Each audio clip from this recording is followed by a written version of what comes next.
Bienvenidos.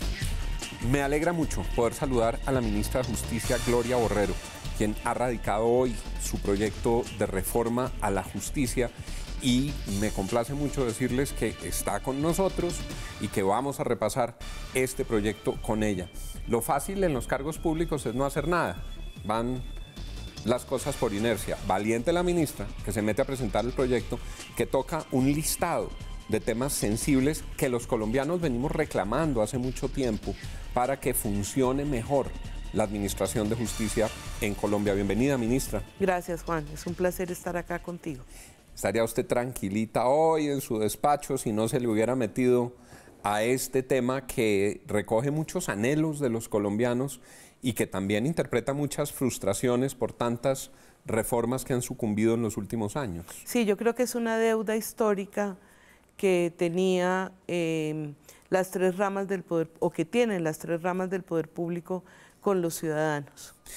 La ministra tiene una trayectoria amplísima en el conocimiento de estos sectores. Era la directora de la Corporación Excelencia en la Justicia, la más importante organización no gubernamental en Colombia en estos temas. Su proyecto tiene tres ejes: un eje de probidad, transparencia e integridad, un eje de eficiencia, eficacia y calidad de la administración de justicia y un eje de seguridad jurídica. Vamos a mirar uno por uno. Aquí se dice que las facultades electorales de las Cortes han perturbado su funcionamiento. A veces tienen que elegir un funcionario y se van sesión tras sesión, mes tras mes, mientras tienen casi que una batalla electoral que no es propio de la rama. ¿Qué hacen en eliminación de facultades electorales? Se eliminan todas menos la del fiscal general, porque el fiscal general, como dice la Constitución del 91, hace parte de la rama judicial. Entonces, no van a elegir a nadie más, solo al fiscal, y las otras elecciones pasan al Congreso de la República. Que se tiene que responsabilizar. Aumentos de inhabilidades. Había una preocupación por las recomendaciones, que un magistrado recomienda aquí, que otro magistrado recomienda allá, que un pariente trabaja aquí, que otro pariente trabaja allá. ¿Qué dice en inhabilidades? Esa fue también la consecuencia de esa selección, de esas facultades electorales, que los magistrados empezaron a tener cargos en los entes de control y donde recomendaban. Entonces aquí se amplían las inhabilidades, que la Constitución decía que 1 año, el Estatuto Anticorrupción 2, y aquí lo pusimos a 4, para que tengamos exmagistrados que no salgan a hacer ni política ni plata con sus sentencias. No es que se les cierre la puerta a otras actividades, no se les cierra la academia ni al ejercicio profesional, solamente en los temas de la jurisdicción en la cual estuvo. También había un reclamo muy fuerte ahí. Hemos visto con angustia a los colombianos en distintos momentos lo que se llama el bloqueo institucional. Es que tienen que llegar a una mayoría y no llegan a la mayoría, entonces no pueden tomar una decisión. Y pasan las semanas y hay decisiones urgentes y no se adoptan porque hay un bloqueo institucional.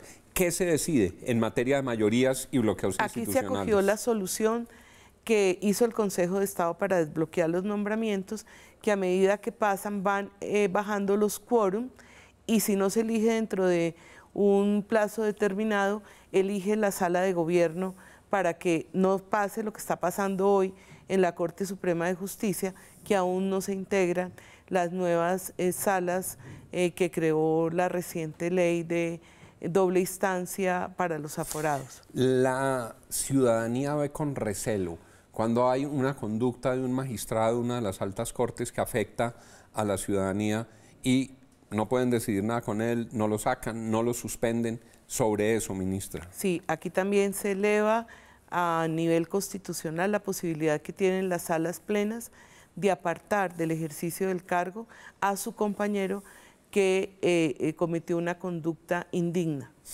Recuerdo a algunos de mis profesores de Derecho diciendo que les preocupaba que en algunos casos habían llegado a la magistratura unos magistrados sin la experiencia requerida.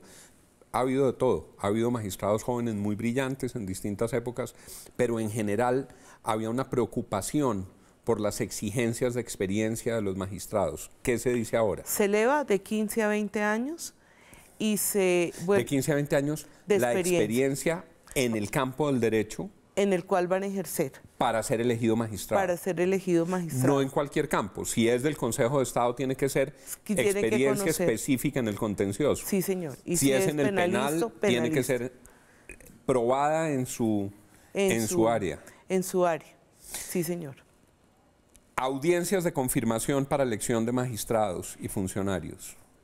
Aquí traemos el ejercicio que nos ha parecido exitoso de otros países como en el de Estados Unidos, donde hay una audiencia de confirmación ante el elector para que la sociedad civil, los medios de comunicación, el ciudadano común y corriente pueda decir su opinión sobre el candidato. Y así tenemos mayor seguridad de que el que quedó elegido es la persona con las mejores condiciones, conocemos su trayectoria y merece estar en ese cargo. Hay un tema que ha suscitado debate siempre y es si los magistrados de altas cortes deben haber tenido en algún momento de su carrera experiencia como jueces. Hay unos que dicen, bueno, puede que no los 20 años de experiencia, pero algún periodo que hubieran ejercido como jueces, es decir, que antes de ser magistrado de alta corte se hubiera administrado justicia. Ese es uno de los aportes especiales que hizo el presidente Duque, que lo prometió desde su campaña. Él quiere crear un estímulo a todos los jueces de la República y para que realmente puedan tener mayores opciones de llegar a las altas cortes. No se pide que sean inmediatos, sino que en algún momento de su hayan carrera. Estado ejerciendo. Claro, y eso dignifica la carrera del juez. Y estimula más. Y mucha más. gente buena querrá ser juez. Si un día sueña con ser magistrado de alta corte, tendrá que pasar por un juzgado. Algún tiempo por ahí. Le pregunto una cosa, me parece claro con la Corte Suprema, me parece claro con el Consejo de Estado. ¿Opera para la Corte Constitucional? Señor, para la Corte Constitucional no opera. Es únicamente para las dos altas cortes de lo contencioso y la ordinaria. Ministra Valiente se metió con el gobierno de la Rama y la administración de la Rama. Sí, señor. ¿Cuántos años llevamos reclamando cambios que no se han podido hacer? ¿Qué propone el proyecto? Frustradamente son como 4 reformas y como 10 intentos. Desde que salió la Constitución del 91, siempre se criticó ese órgano de gobierno y se trató de hacer arreglos en la ley estatutaria, por eso se creó la Comisión Interinstitucional de la Rama. Y aquí hay una cosa que yo quiero como aclararle a los ciudadanos, o sea, no podemos transformar la administración de justicia si ese regulador y ese administrador no es eficiente. Y por eso es que esta reforma intenta hacer esos cambios. Entonces, elevamos a nivel constitucional la Comisión Interinstitucional de la Rama. Quiero decir que aquí tuvimos mucho cuidado en este diseño de atender los requerimientos de la Corte Constitucional en la reciente sentencia de equilibrio de poderes. Entonces, elevamos a nivel constitucional y le damos unas funciones aprobatorias de unas cosas fundamentales como es el plan de desarrollo, como es el mapa judicial, el plan de capacitación, para que esas jurisdicciones se sientan representadas en ese órgano de gobierno. Se crea una institución que tiene una especie de junta directiva, que es un consejo directivo creado por 3 personas, cuyo perfil va a cambiar cada 4 años de acuerdo con los énfasis del plan de desarrollo. Por ejemplo, si hoy, como es verdad, tenemos necesidad de la tecnología en la rama judicial, que podamos tener un experto en tecnología, o sea, que pueda mover esos aspectos en la rama judicial. Es que la rama tiene que tener un manejo eficiente, gerencial.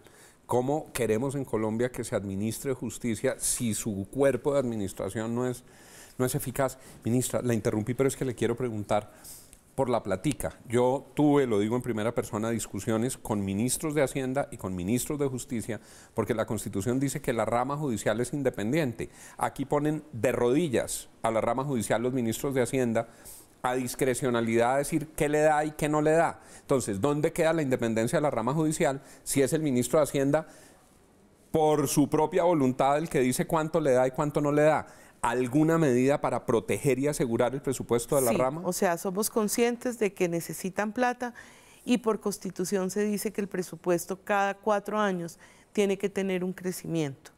Solamente de manera excepcional, cuando pasa algo en la macroeconomía, a través de un procedimiento especial, puede no dársele esa tasa de crecimiento mínimo. Pero se garantiza el crecimiento de la rama. Se garantiza el crecimiento. Indudablemente ellos querían tener un porcentaje fijo en la Constitución, pero yo creo que las condiciones actuales de déficit fiscal no lo permiten. Entonces le damos esa otra opción, que es un crecimiento permanente. Estoy recorriendo el temario de esta reforma. Nosotros vemos que cada año cambian todos los presidentes de las altas cortes, entonces casi todos son presidentes en algún momento, pero administrativamente eso es muy complejo.